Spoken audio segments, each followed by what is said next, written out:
نسوفي سون نروح لشاكويس ثلاثة تدولتنا في زريك 16 نتفسكا نغا كونتار نعدى سيشنا غير الفن لي زار بلاستيك ثورا نعدي غير ثيرا وكي دي سما مقران دي سكلا تزايريث يورانس فرانسيس وكي ذمس مصطفى بن فضيل نفرح حتى سميت الذي نغفن ميرث يمي دريد غير تنوفكي نغفن ميرث ميرسي دو نوزافوار اونوري ستيلين نخيذنا مس مصطفى بن فضيل شوت ندي فيسكا يجد نهجس قوسا.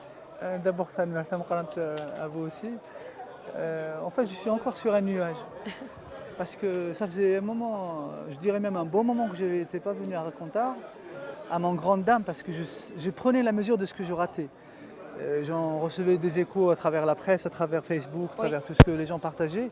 On sentait que c'était, comme on dit en anglais, the place to be. Sauf que c'est pas mondain. C'est ça qui est génial. C'est-à-dire, c'est pas. Pour une fois, on a un événement sans. C'est pas le festival de Cannes. Voilà. Oui. C'est vraiment populaire. Un grand événement dans un petit village. C'est accessible, voilà. Oui. C'est un concept absolument unique qui devrait d'ailleurs, on en parlait tout à l'heure à la conférence, inspirer justement tous les gens qui gravitent autour du mot culture, c'est-à-dire comment articuler la culture, la population et un territoire, lui donner une inscription sociale et susciter un engouement pareil, genre il est un peu plus de 10 heures du soir, il y a autant de monde, oui. Il y a des processions, il y a de la musique partout, oui. Il y a énormément d'œuvres qui sont faites au pied levé comme ça. Et les gens sont heureux. Couplées aussi à des choses un peu plus élaborées. Oui, tout à fait. Donc on a cet amalgame qui est absolument génial. Et donc, je ne peux dire que Thanmir à Racontar, Thanmir au village de Sahel, parce que oui. Ce sont eux, après tout, qui nous reçoivent. Tout à fait. Ce sont nos chers hôtes. Aujourd'hui, je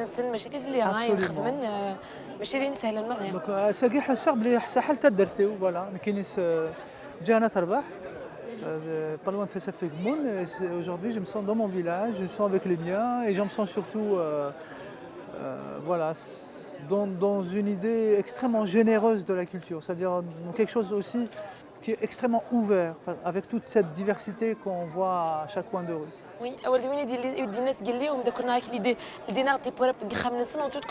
c'est ça. Il faut voir la façon il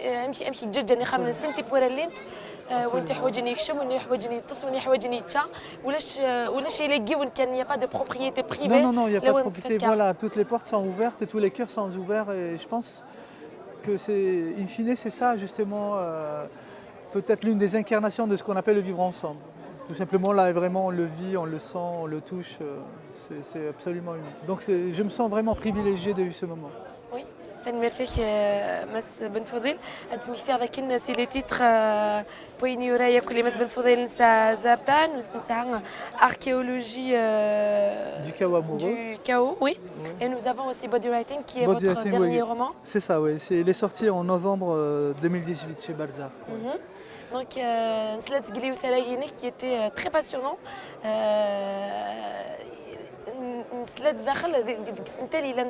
Les thèmes que vous avez abordés dans votre roman nous fait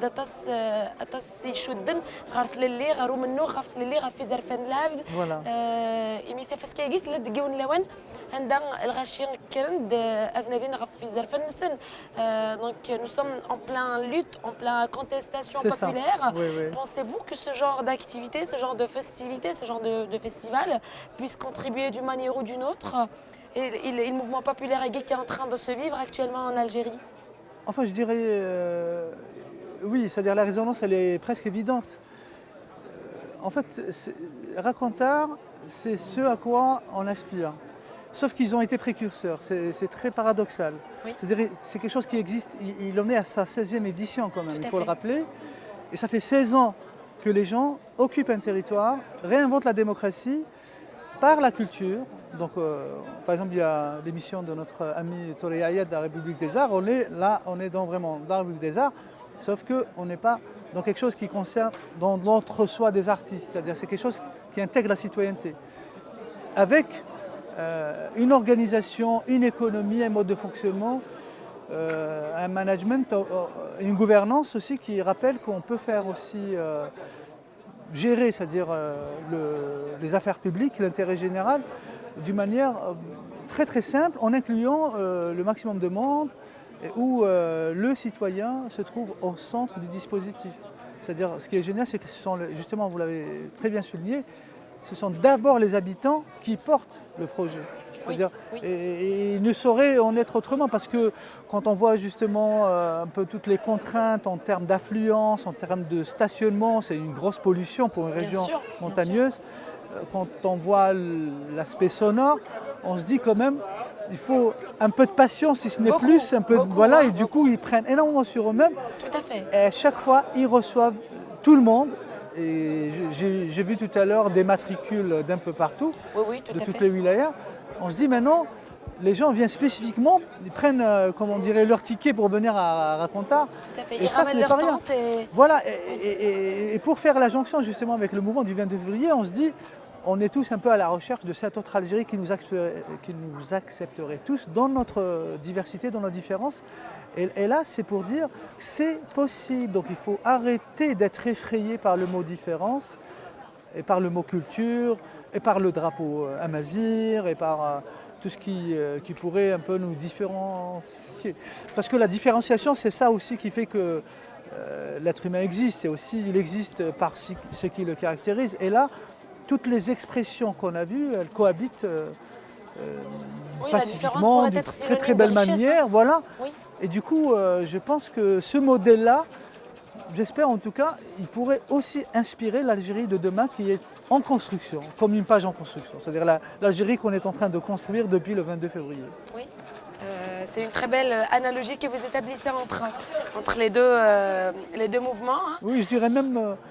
J'ai failli utiliser le mot utopie, mais je me dis, mais on y est, regarde, le sol on le touche, tout à fait. On est en train de tourner cette émission en plein air, il n'y a personne qui nous interdise, qui nous demande une autorisation de tournage. Je salue ce monsieur, je ne connais pas. Oui. Depuis que je suis arrivé, je fais la bise à tout le monde. Je me sens dans une fête sur le à mes parents. Voilà. C'est juste exceptionnel. Pourtant, je ne suis pas en fait...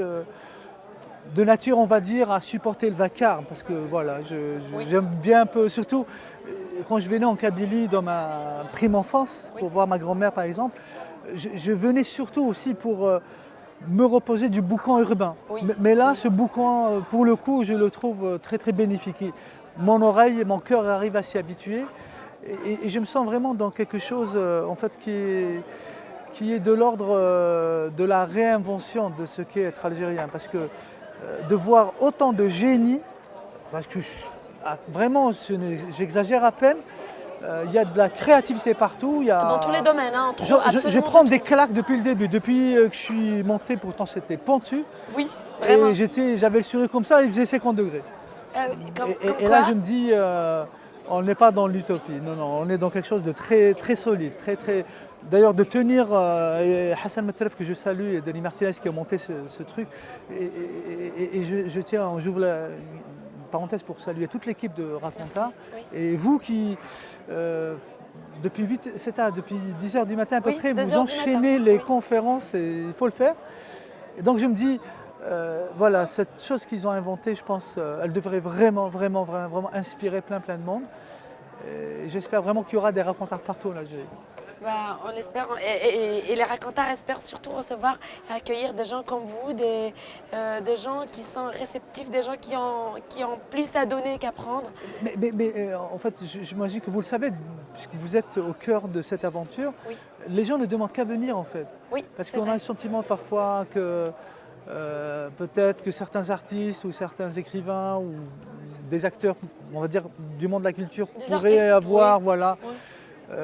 Dire on a des exigences, on a des caprices, on demande des standards ou des standings. Moi je pense que tout le monde serait heureux d'être là, c'est une expérience à vivre au moins une fois par an. Et vraiment, Je suis d'ailleurs triste que mes enfants ne soient pas là et ma femme, parce que d'ailleurs tout à l'heure je disais à ma femme, voilà, il faut le vivre, il faut vraiment venir, il faut le faire. Moi c'était juste parce que en fait, les contraintes ont fait que voilà, on ne pouvait pas venir tous ensemble, mais je pense que c'est vraiment une expérience à vivre pour tout le monde, parce que c'est incroyable comme ça peut revigorer, ça peut réanimer l'intérêt, pas spécifiquement pour la chose culturelle, mais même pour l'espace public, par exemple. L'occupation de l'espace public, façon Racontard, c'est une marque déposée. Moi, j'ai vécu ça avec beaucoup de bonheur et un tout petit point de tristesse et de jalousie dans un festival qui s'appelle Dream City à Tunis, qui était monté par mes amis qui s'appellent Sofiane et Selma Wissi, qui a pris sur la vieille ville de Tunis. Après, ils ont même fait ça à Sfax et tout. Et je me disais pourquoi, d'ailleurs on en a même parlé comme ça en rigolant, mais en rigolant à peine, c'était de se dire vivement un Dream City à Alger. Oui. Et là, de voir ça justement, bonjour, ici, avec justement beaucoup de professionnalisme, c'est ça aussi qu'on doit souligner, c'est que les choses sont vraiment réglées au millimètre, sachant que l'affluence dépasse tout le monde, c'est-à-dire elle dépasse l'organisation, elle dépasse les capacités du village, et pourtant il n'y a pas de drame, sachant que nos autorités pour un oui, pour un non, elles s'alarment, et là tout se passe super bien, il n'y a pas un flic dans la rue, il n'y a pas de gendarmerie, c'est tout le monde qui... Chacun est maître de lui-même. Voilà, il y a une autogestion incroyable, incroyable, c'est pour ça que je dis, ça devrait aussi inspirer l'Algérie post-22 février. Une Algérie en paix. En paix, voilà, en paix, c'est ça, en paix, les gens sont heureux, ils se parlent, ils font plein de trucs ensemble et ils sont... voilà, je pense que c'est vraiment l'un des rares moments en tout cas où j'ai senti vraiment le mot paix se poser sur ma peau et me caresser. Voilà, c'est vraiment merci pour tous ceux qui ont créé cet événement. Oui. Bah, je porte un témoignage. En effet, nous recevons des dizaines, si ce n'est des centaines de jeunes qui viennent tous les jours demander s'il est possible d'être hébergés, s'il est possible de rester ici du début jusqu'à la fin du festival, qu'ils soient artistes ou pas, ils ont envie de vivre ça, de vivre cette aventure, et en plus, ça suscite des vocations. Je vois partout ça suscite tout des gens fait, qui sont un peu timorés, qui sont un peu intimidés. C'est normal, on arrive sur la pointe des pieds, on ne sait pas trop si on peut trouver sa place. Il y a parfois ce que j'appelais tout à l'heure un brouhaha festif. Oui. On ne sait pas si sa parole peut se poser. Oui. Et pourtant, on trouve tous les talents sont permis. Ça aussi, c'est un autre niveau de démocratie. C'est-à-dire, tu sais faire n'importe quoi, même si tu ne sais rien faire, tu sais déjà claquer des mains. Déjà, tu peux claquer des mains, tu peux faire la fête, voilà, tu peux danser. Ça donne énormément de confiance pour les jeunes. Hein, avoir de la confiance en soi, je pense que c'est ce qui manque aussi chez nous. C'est ça. Oui. Et je pense que c'est quelque chose justement qui peut booster énormément de talents. Oui. Et en même temps, sur le plan économique, c'est aussi un modèle à prendre en exemple, parce que quand je vois ce que ça génère justement comme emploi direct ou indirect, on se dit voilà, c'est-à-dire c'est la preuve que la culture, c'est pas que du blabla, c'est pas que des rêveurs, ce n'est pas que du folklore. C'est pas que des voilà, même si je me réclame, j'ai 50 ans, je continue à mener une vie de bohémien, mais voilà, c'est-à-dire il y a la bohème, d'accord, mais aussi il y a aussi des emplois, il y a des foyers qui vivent de ça. Et si on avait un tout petit peu d'audace pour généraliser ce concept, je pense que la culture ferait vivre énormément d'Algériens. Et ça aussi, c'est quelque chose vraiment à méditer. Tout à fait, oui. Si vous deviez rajouter comme ça un dernier mot, que ce soit pour les villageois, que ce soit pour le festival lui-même. Je ne vais pas dormir ce soir parce que même si mon corps il commence un peu à m'envoyer un signal, mais je pense que ça aussi c'est la magie de Racontard, c'est qu'on enchaîne les festivals, on enchaîne les spectacles, on enchaîne... l'esprit du Racontard, comme on l'appelle. Voilà, c'est ça. Oui. Et, par exemple, tout à l'heure, j'ai vu 3, 4, 5 genres musicaux sur 300 mètres. Oui. J'ai vu des gens jouer du blues, à côté il y avait des gens qui jouaient du Idi, ensuite on a entendu Achouir, voilà. Et on va comme ça, on est transporté sur un nuage et j'ai pas envie que ça s'arrête. Et je n'ai même pas envie de penser à demain en me disant ah c'est déjà la clôture. Vous serez en forme pour la clôture. Donc j'espère que ce rêve durera le plus longtemps possible et que aussi j'espère que la nouvelle Algérie Inch'Allah qu'on va construire, écoutera aussi les gens de Racontard. parce qu'ils ont, je pense, des choses à dire sur Des comme je disais, la manière de perspectives fabriquer la culture, mais pas que. Et je pense aussi qu'ils ont besoin d'un tout petit peu d'aide parce que je pense que les gens prennent beaucoup, beaucoup sur eux. Oui. Je ne connais pas très bien les détails de comment ça s'articule.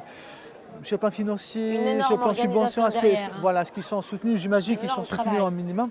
Oui. Mais je pense que les communes, par exemple, à l'échelle locale, les élus qui portent ce genre de projet, je pense qu'ils doivent être soutenus. Et on doit les porter au Pignac, on doit les célébrer. Ce sont nos héros. Donc bravo à, encore une fois, Hassan Metelef, à Denis Martinez, à Oui. toute l'équipe de Raconteur, à toutes les petites mains qu'on ne voit pas, Tout à qui fait. sont géniaux. Il y a énormément de bénévoles qui méritent vraiment tout notre amour et notre respect. Et à Tanina, bien sûr. Merci beaucoup. Et à toute l'équipe d'Interligne. Merci, nous le disons tous les jours, c'est Daoud Rassagir. تنمرتي كتيني تنمرتي وذوك دي تسن كنسي هوي اللي مقلق ديش النغم بلا كنوي ولي واشوث دونك Bon, on forme une يسونين équipe, là on forme tout une à fait équipe, nous ouais. formons une équipe nous sommes là pour vous et vous êtes là pour nous Voilà. c'est fabuleux c'est vraiment très beau. Et si je peux me permettre un dernier mot, je l'ai Évidemment. dit tout à l'heure, une pensée profonde à tous les détenus d'opinion. Oui. Parce qu'ils sont en prison pour nous. Et moi, Oui. je me sens, une partie de moi, elle est avec eux. C'est-à-dire, Tout à fait. je ne me sens pas tout à fait en paix tant que Samira, Walid, Amin, Rakhdar Bourga'a, tout le monde sont en tôle pour les mêmes idées que nous sommes en train de défendre, qui sont ici incarnées par Raconta. Oui. Merci beaucoup, Monsieur Bonfodil, pour votre disponibilité. Merci d'être Merci, là. Tanina. Merci de nous honorer de votre présence. Nous espérons être à la hauteur de vos attentes. Et nous Vous espérons l'êtes, que vous resterez amplement. ici Vous avec l'êtes nous jusqu'à la amplement. fin du festival. Merci beaucoup. C'est un Merci honneur à d'être vous. avec vous, avec tous les participants, tous les visiteurs, tous ceux qui sont ici avec nous. سنمرتنون يمد نغل تجارن تزويد البوسات تنمرتي وذاك يغدف كان فوس المعونات تنمرتي وديو سنة غزرن تنمرتي وديف كان زالي القديش الناغي وذاك إلى نيرنا نملي دون دي يتفسكا سكوز ديال الدون نغلا Bien sûr, سكوز ah oui, oui, je 2020 pense. تزريك نعطي 17 قيمة يزنا نحوجيكم تنمر Oui, Tanmel.